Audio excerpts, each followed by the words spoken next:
स्वागत है आप सभी का आपके अपने यूट्यूब चैनल टेक प्रो में। तो आज की वीडियो में हम डिस्कस करने वाले हैं 26 नंबर क्वेश्चन से। पिछली वीडियो में हमने 25 नंबर क्वेश्चन तक डिस्कस कर लिया था। तो चलिए वीडियो को स्टार्ट करते हैं।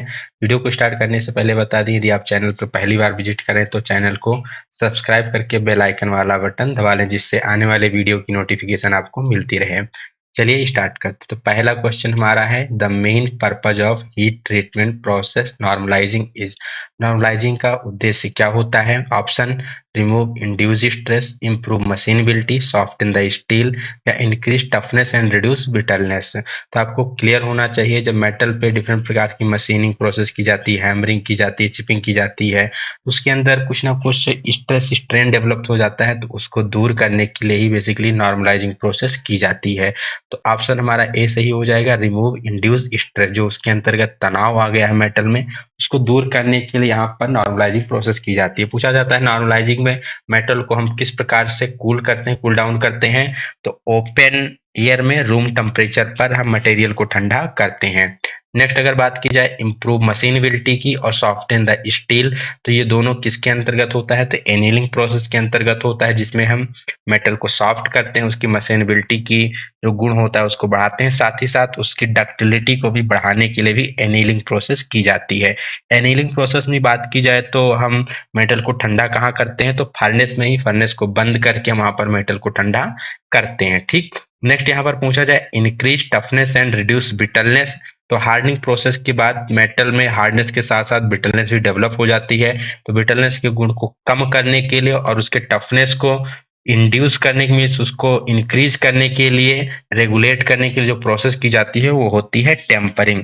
टेम्परिंग में बात की जाए, सबसे मोस्ट इंपॉर्टेंट क्वेश्चन पूछा जाता है कि स्टील की टेम्परिंग करते समय उसको हम कहाँ पर ठंडा करते हैं? तो जब कभी भी हमें स्टील की टेम्परिंग करनी होती है तो उसको ऑयल के अंतर्गत ठंडा किया जाता है। ठीक है।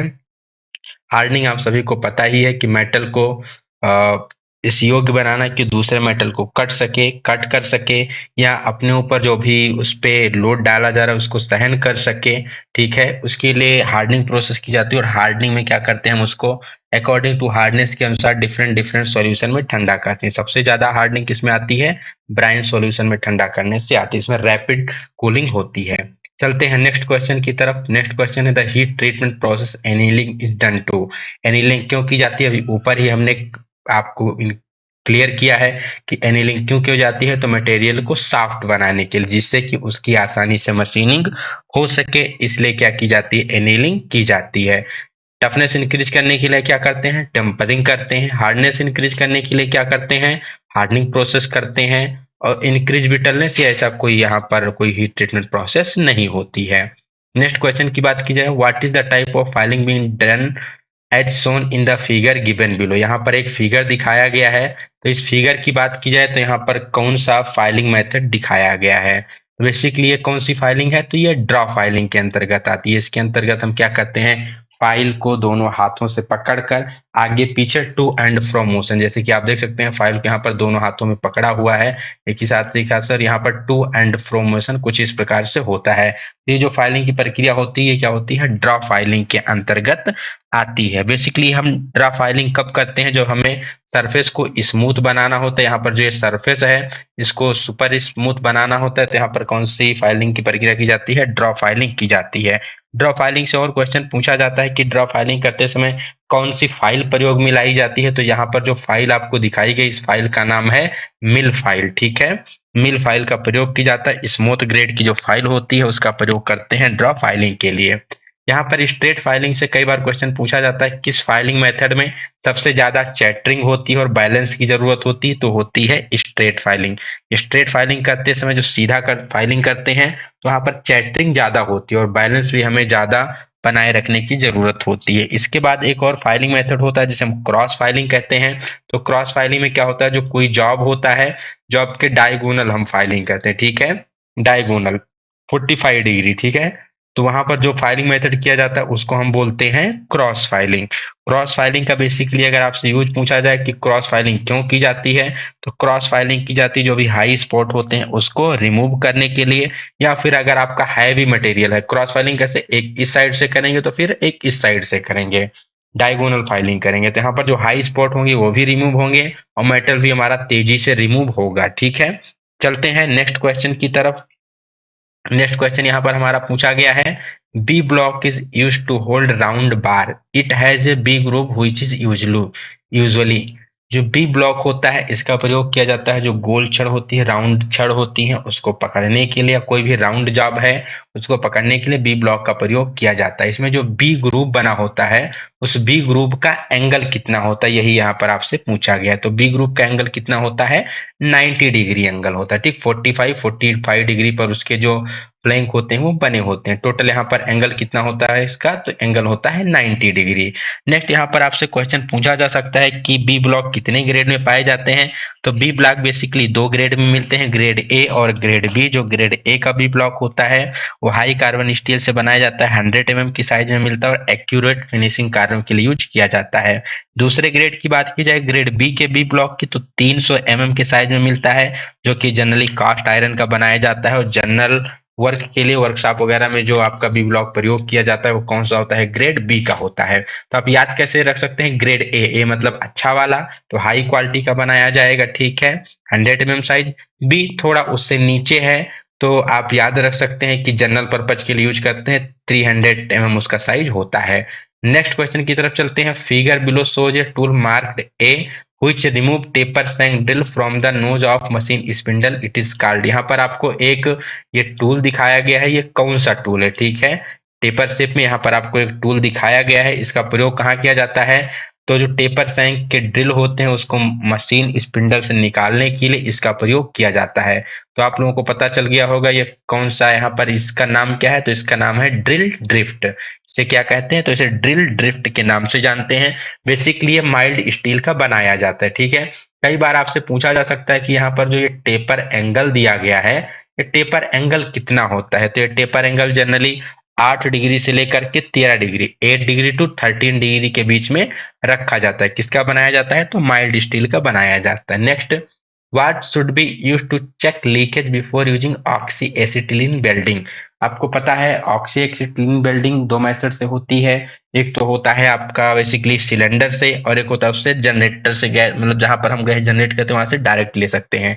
जब हम कभी सिलेंडर का प्रयोग कर रहे होते हैं तो सिलेंडर के केस में जब हम होज कनेक्शन पाइप का कनेक्शन कर देते हैं तो वहां पर लीकेज को चेक करने के लिए कि कोई गैस लीक तो नहीं हो रही है, प्रॉपर जॉइंट है कि नहीं, तो इसके लिए बेसिकली हम प्रयोग करते हैं सॉप वाटर का। ठीक है, किसका प्रयोग किया जाता है, सॉप वाटर का प्रयोग किया जाता है लीकेज को चेक करने के लिए। जो प्रोसेस होती है इस प्रोसेस को क्रैकिंग के नाम से जाना जाता है।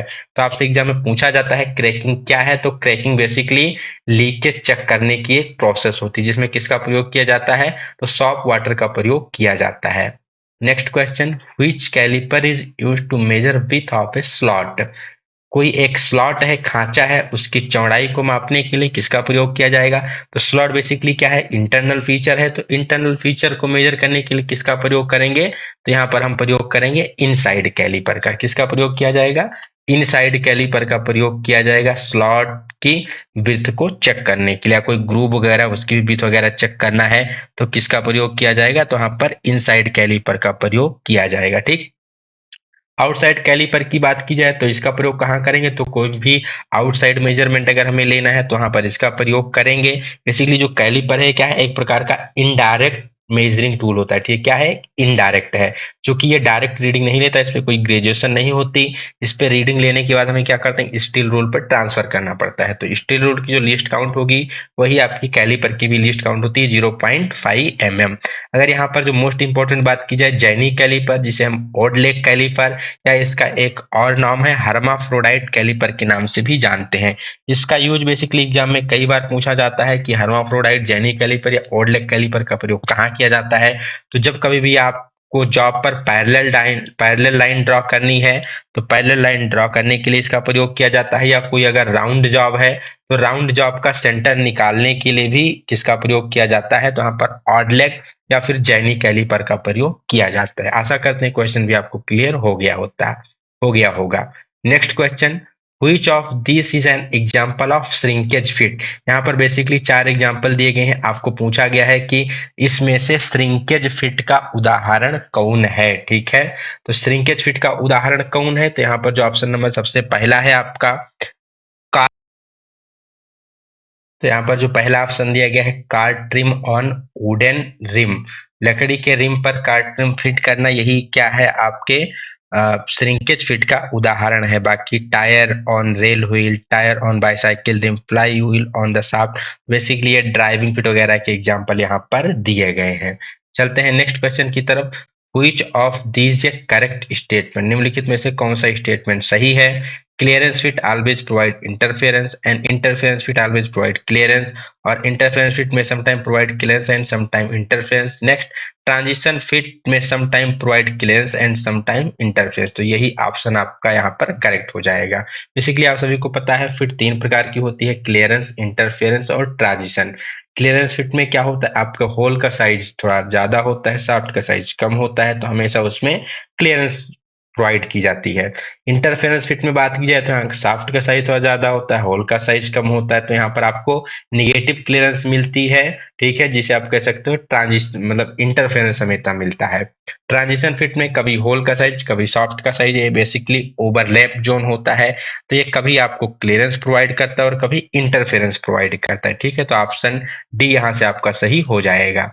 Next question, in a rivet joint the plate are placed end to end and joint through cover plate. यहाँ पर बेसिकली बात की गई है कि रिवेट जॉइंट में 2 प्लेट हैं जिनको एक दूसरे से सटाकर रखा गया है, और उनको ज्वाइन करने के लिए उनके ऊपर एक यहाँ पर कवर प्लेट रखी जाती है। तो ये आपका कौन सा जॉइंट के अंतर्गत आता है, तो ये कौन सा जॉइंट हो जाएगा, जब कभी भी इंड टू इंड ज्वाइन करेंगे और कवर प्लेट से ज्वाइन करेंगे तो क्या हो जाएगा, बट ज्वाइंट हो जाएगा। क्या कहेंगे उसे हम, बट ज्वाइंट कहेंगे। लैप ज्वाइंट में क्या होता है, तो लैप ज्वाइंट में दोनों प्लेटों को एक दूसरे के ऊपर लैप करके रखा जाता है। नेक्स्ट क्वेश्चन, ये गेज इज बेसिकली, ये गेज क्या होता है, मेजरिंग इंस्ट्रूमेंट, चेकिंग, रेक्टिफाइंग या फिर इंस्टॉलेशन। तो गेज क्या होता है, बेसिकली चेकिंग इंस्ट्रूमेंट होता है। इसके द्वारा हम डायरेक्टली साइज को मेजर नहीं करते हैं, केवल हम उसको चेक करते हैं कि हमारा वो रिक्वायर्ड साइज में है या फिर नहीं है। ठीक है, next question, which of these sheet is ये द थिनेस्ट सीट। यहाँ पर बेसिकली ये वायर गेज के बारे में पूछ रहा है, जैसा कि हमने पिछले वीडियो में आपको बताया था। वायर गेज का प्रयोग किया जाता है किसी भी वायर या सीट की थिकनेस को चेक करने के लिए। यहाँ पर 0 से लेकर 40 या 0 से 36 नंबर का गेज साइज होता है। जैसे जैसे गेज का नंबर बढ़ता जाता है वैसे वैसे सीट की जो थिकनेस होती है वो घटती जाती है। ठीक है, तो यहाँ पर आपसे पूछा गया है सबसे पतला कौन है, तो सबसे पतला कौन सा होगा, जिसका साइज सबसे ज्यादा होगा। तो यहाँ पर जो 40 नंबर गेज सीट है ये क्या होगा, सबसे पतला होगा। ठीक है, 40 सबसे पतला होता है और 0 नंबर सबसे क्या होता है, बड़ा होता है। प्रयोग कहाँ किया जाता है, सीट या वायर की मोटाई को चेक करने के लिए, नाम क्या है, wire gauge. Next, as per Indian standard special set of slip gauge is use consisting of. तो अगर इंडियन स्टैंडर्ड के अनुसार बात की जाए तो जो स्लिप गेज होता है कितने के सेट में मिलता है, तो कितने के सेट में मिलता है, 112 के पीस में यहाँ पर आपका इंडियन स्टैंडर्ड के अनुसार स्लिप गेज पाया जाता है। अगर आपसे कोई मेट्रिक पूछ ले तो मेट्रिक में बेसिकली 81 या 82 के पीस में मिलता है। अब स्लिप गेज से और कौन सा क्वेश्चन आपके एग्जाम में पूछा जाता है, तो स्लिप गेज के मंस प्रकार के बारे में आपसे पूछा जा सकता है। स्लिप गेज को जॉनसन गेज ब्लॉक के भी नाम से जाना जाता है। बेसिकली स्टेबलाइज क्रोम स्टील बहुत ही हाई क्वालिटी के स्टील से यहाँ पर बनाया जाता है। कार्बाइड के भी स्लिप गेज आते हैं, ठीक है, जो कि बिल्कुल रस्ट फ्री होते हैं। ग्रेड की बात की जाए तो सबसे पहले ग्रेड सेकंड होता है जो कि वर्कशॉप में यूज किया जाता है। ग्रेड फर्स्ट जिसे इंस्पेक्शन या फिर टूल रूम में यूज करते हैं। ग्रेड 0 कैलिब्रेशन के लिए यूज किया जाता है, और ग्रेड 00 जो कि मास्टर रेफरेंस हमारा यहाँ पर होता है। तो ये 4 आपसे पूछा जा सकता है। Grade second workshop, grade first inspection या tool room, grade 0 calibration, grade 00 master. Next, as shown in the figure given below what is being used to check spark plug gap. यहाँ पर एक स्पार्क प्लग है, तो यहाँ पर आप देख पा रहे हो यहाँ पर एक गैप चेक कर रहा है। तो गैप को चेक करने के लिए यहाँ पर किस गेज का प्रयोग किया जा रहा है, तो आप सभी को पता है जब भी किसी 2 मैचिंग पार्ट के बीच में हमें क्लियरेंस या गैप को चेक करना होता है तो किसका प्रयोग करते हैं, तो फिलर गेज का प्रयोग करते हैं। फिलर गेज को हम थिकनेस गेज के नाम से भी जानते हैं। काम क्या है? To check clearance between the matching part. कहीं भी मैचिंग पार्ट है तो उसके बीच क्लियरेंस को चेक करने के लिए इसका प्रयोग किया जाता है। ठीक है, चलते हैं नेक्स्ट क्वेश्चन की तरफ। What is the type of thread shown below. यहाँ पर आपको एक थ्रेड का फिगर दिया गया है और पूछ रहा है कि बेसिकली कौन सा थ्रेड है। तो आप देख पा रहे होंगे एक यहाँ पर उसका फ्लैंक स्ट्रेट है और दूसरा फ्लैंक कितने डिग्री पर है? 45 डिग्री के एंगल पर यहाँ पर दूसरा फ्लैंक दिखाया गया है। तो ये किस थ्रेड में होता है? किसका एंगल 45 डिग्री होता है? तो होता है बेसिकली बट्रेस थ्रेड का। ठीक है, कौन सी थ्रेड हो जाएगी? Buttress thread. बट्रेस थ्रेड का एंगल क्या होता है? यहाँ पर 45 डिग्री होता है। बट्रेस थ्रेड बेसिकली कहाँ पर प्रयोग करते हैं? तो जहां पर केवल एक ही डायरेक्शन में फोर्स लग रहा हो वहां पर बट्रेस थ्रेड का प्रयोग किया जाता है। एग्जाम्पल की बात की जाए तो क्विक रिलीज वाइस हो गई या फिर रैचेट प्रेस हो गया, पावर प्रेस हो गया, तो उसमें बट्रेस थ्रेड का प्रयोग किया जाता है। अदर ऑप्शन की बात की जाए यहाँ पर नकल थ्रेड का, तो नकल थ्रेड बेसिकली क्या होता है? अर्धगोलाकार शेप में पाया जाता है। कुछ इस प्रकार से शेप में यहाँ पर ऐसे कुछ इस प्रकार से शेप में आपकी होती है नकल थ्रेड।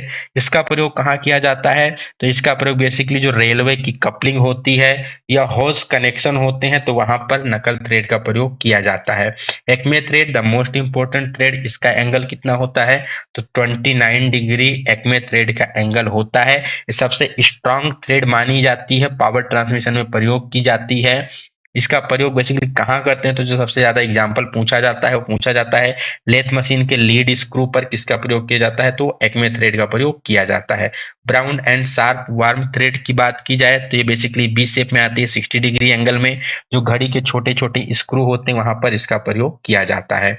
चलते हैं नेक्स्ट क्वेश्चन की तरफ। चैन ड्राइव यूज। चैन ड्राइव क्या प्रयोग करती है? तो चैन ड्राइव में आप सभी को पता है चैन एंड स्प्रॉकेट का प्रयोग किया जाता है। किसका प्रयोग किया जाता है? चैन एंड स्प्रॉकेट का प्रयोग किया जाता है। ठीक है, जब थोड़ा पावर ट्रांसमिशन में थोड़ा डिस्टेंस कम होता है तो यहाँ पर चैन स्प्रॉकेट का प्रयोग करते हैं। इसमें स्लिप भी थोड़ी कम होती है तो इसका काफी अच्छा मीन्स रेशियो, वेलोसिटी रेशियो इसका काफी अच्छा रहता है, काफी अच्छा इसका आउटपुट होता है। पावर लॉस थोड़ा इसमें कम होता है, एफिशिएंसी काफी अच्छी होती है। अगर बात की जाए स्पर गियर की, तो स्पर गियर बेसिकली आप सभी को पता होगा इसके जो तीत कटे होते हैं वो जो इसकी एक्सिस होती है उसके पैरेलल कटे होते हैं, पैरेलल तीत कटे होते हैं। इसका प्रयोग कहाँ करते हैं? तो जब कभी समानांतर शाफ्टों पर, पैरेलल शाफ्ट पर आपको पावर ट्रांसमिशन करना होता है तो उस केस में स्पर गियर का प्रयोग किया जाता है। जैसे एग्जांपल की बात की जाए तो मशीन का जो कोई भी मशीन है उसका जो गियर बॉक्स है उसमें स्पर गियर का प्रयोग किया जाता है। वर्म गियर के बारे में बात की जाए तो वर्म गियर का बेसिकली प्रयोग किया जाता है जहां पर आपको स्पीड को रिडक्शन करना है। काफी हाई स्पीड पर कोई घूम रहा था तो उसको काफी कम गति पर लाना है तो वहां पर वर्म गियर का प्रयोग किया जाता है। ये 500:1 के रेशियो में आपकी स्पीड का रिडक्शन कर सकता है। जैसे इंडेक्सिंग हेड गियर बॉक्स में इसका प्रयोग किया जाता है। आइडलर गियर की बात किया तो आप सभी को पता है बेसिकली इसका प्रयोग किया जाता है दो गियरों के बीच में जब उनकी डायरेक्शन ऑफ रोटेशन को चेंज करना होता है तो वहां पर बेसिकली प्रयोग किया जाता है आइडलर गियर का। आशा करते हैं ये क्वेश्चन भी आपको क्लियर हो गया होगा। नेक्स्ट क्वेश्चन की बात की जाए, व्हाट इज रोटरी मोशन। तो रोटरी मोशन बेसिकली क्या होता है? तो रोटरी मोशन नथिंग बट क्या? घूमना। घूमना किस प्रकार से घूमना? एक सर्किल के रूप में। ठीक है, तो movement in a circle, circular जो आपका मूवमेंट होता है वही क्या होती है? आपकी रोटरी मोशन कहलाती है। ठीक है, अगर सी ऑप्शन की जाए movement in a straight line तो इसे क्या कहा जाएगा? इसे लीनियर मोशन कहा जाएगा। स्ट्रेट लाइन में टू एंड फ्रो मोशन है तो वो लीनियर मोशन होगा और अराउंड ए सर्किल घूम रहा है तो उसे क्या कहा जाएगा? उसे सर्कुलर मोशन के नाम से जानते हैं। Next question, due to slip of belt the velocity ratio of the belt drive.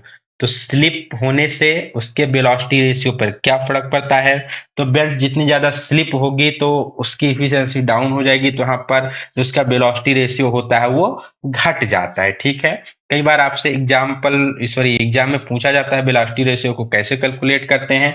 तो वेलोसिटी रेशियो नथिंग बट क्या होता है? उसका नंबर ऑफ टीथ और रोटेशन का क्या होता है? ये रेशियो होता है। अगर मान लीजिए दो गियर हैं आपस में मिस करके चल रहे हैं उसका वेलोसिटी रेशियो हमें निकालना है तो N1 into T1 equal to N2 into T2। ठीक है, जो पहला गियर है वो कितनी आरपीएम पे घूम रहा है इंटू उसमें नंबर ऑफ टीथ कितने इक्वल होता है, जो दूसरा गियर कितनी आरपीएम पे घूम रहा है और उसमें नंबर ऑफ टीथ कितने हैं। तो N1 T1 equal to N2 T2। इससे आप वेलोसिटी रेशियो यहाँ पर कैलकुलेट कर सकते हैं। चलते हैं नेक्स्ट क्वेश्चन की तरफ। नेक्स्ट क्वेश्चन पूछा गया है, which of these is used to guide the tool and hold the job in mass production।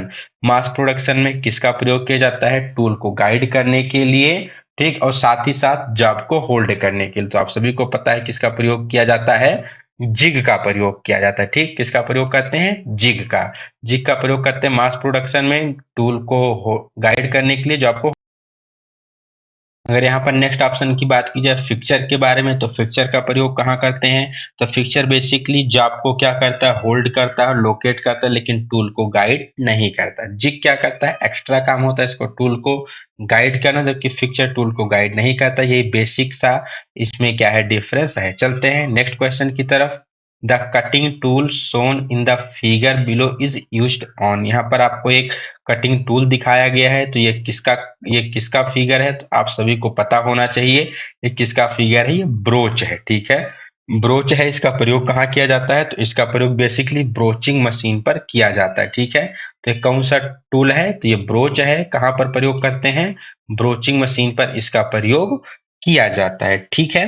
अब अगर बात की जाए यहाँ पर प्लेनर स्लॉटर, तो इसमें बेसिकली सिंगल पॉइंट टूल का प्रयोग किया जाता है। मिलिंग मशीन का बात किया जाए तो यहाँ पर आप मिलिंग कटर का प्रयोग करते हैं। ब्रोचिंग मशीन में जो बेसिकली जो ब्रोच होते हैं दो प्रकार के होते हैं, एक होता है पुल टाइप का ब्रोच, एक होता है पुश टाइप का ब्रोच। इसी के अनुसार pull type and push type broaching दो प्रकार, डिफरेंट प्रकार की ब्रोचिंग भी होती है। चलते हैं नेक्स्ट क्वेश्चन की तरफ। The distance from a point on one thread to the correspondent point on the next thread is called.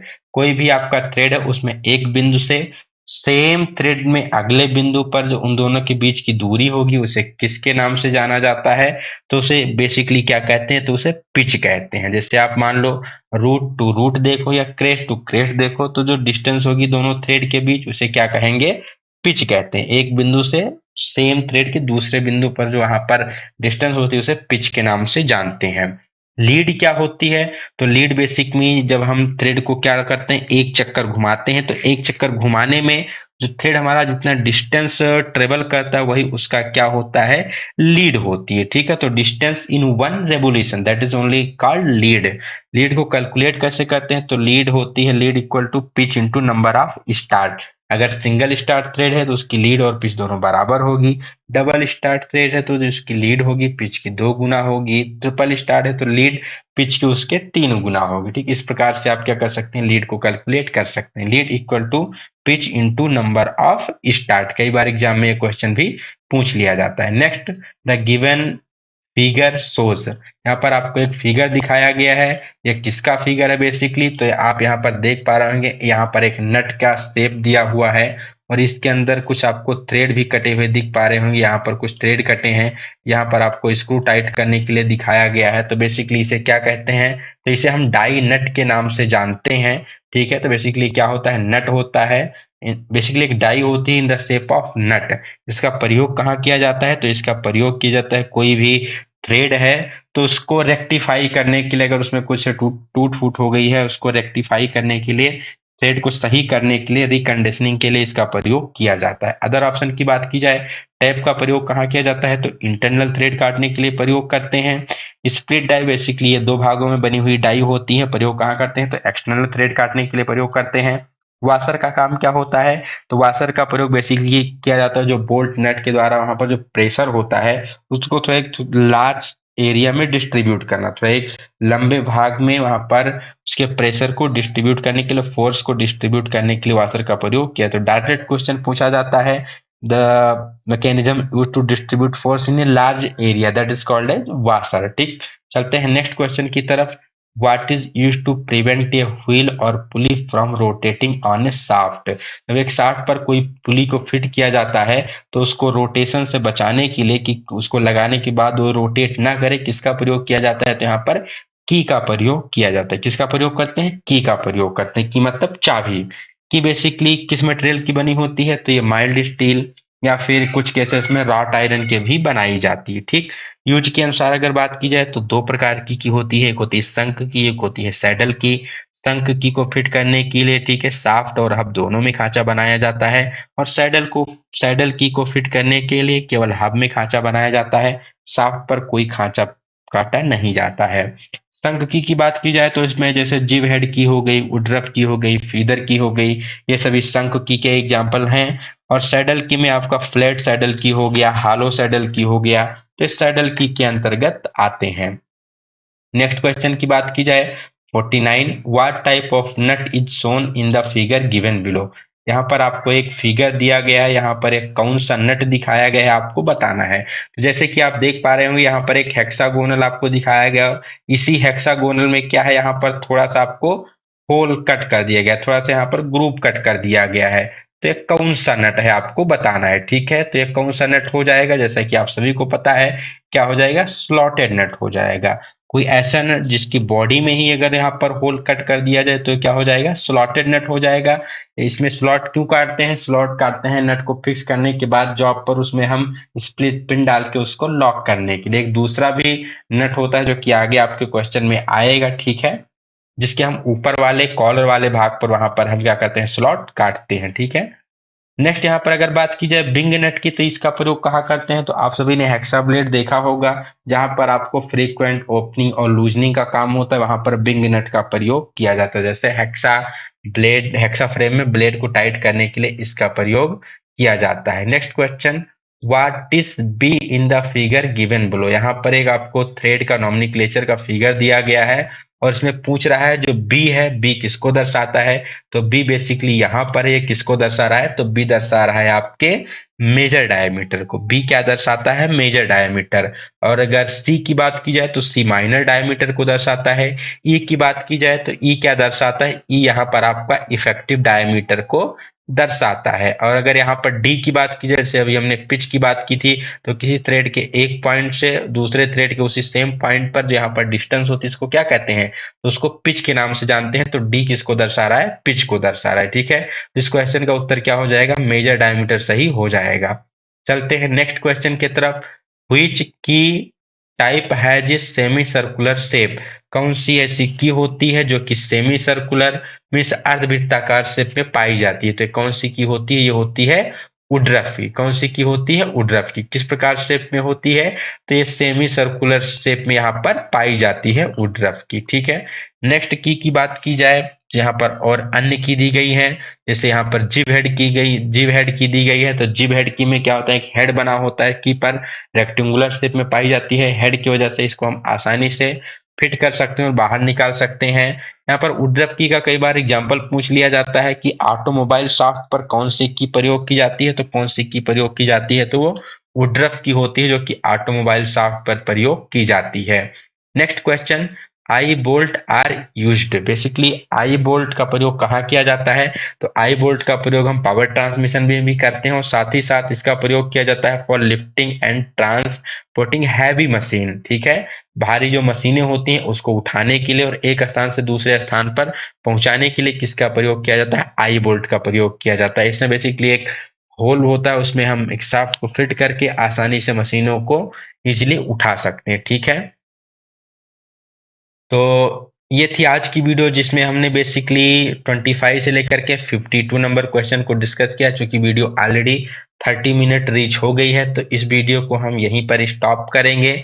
फिर नेक्स्ट वीडियो में हम अपने लेक्चर नंबर 3 में 53 नंबर के क्वेश्चन से आगे को डिस्कस करेंगे, ठीक है। तो ये जो बेसिकली हमारी सीआईटीएस की सीरीज चल रही है इसमें हम एमसीक्यू के माध्यम से क्वेश्चन को सॉल्व कर रहे हैं और उससे रिलेटेड जितने भी बेसिक होते हैं और या उससे रिलेटेड जो और क्वेश्चन एग्जाम में पूछे जा रहे हैं उसको हम समझने की कोशिश करते हैं। वीडियो आपको कैसी लग रही है, आप कमेंट सेक्शन में अपना फीडबैक जरूर दें। और क्या इम्प्रूवमेंट किया जा सकता है और क्या आप एक्सपेक्ट करते हैं तो वो भी कमेंट सेक्शन में बताएं। आने वाले वीडियो में इम्प्रूव किया जाएगा, ठीक है। अगर अभी तक आपने चैनल को सब्सक्राइब नहीं किया है तो चैनल को सब्सक्राइब करके बेल आइकन वाला बटन जरूर दबाएं और हाँ, वीडियो को लाइक और शेयर करना ना भूलें। मिलते हैं नेक्स्ट वीडियो में। Till then, have a good day. Best of luck. Bye bye.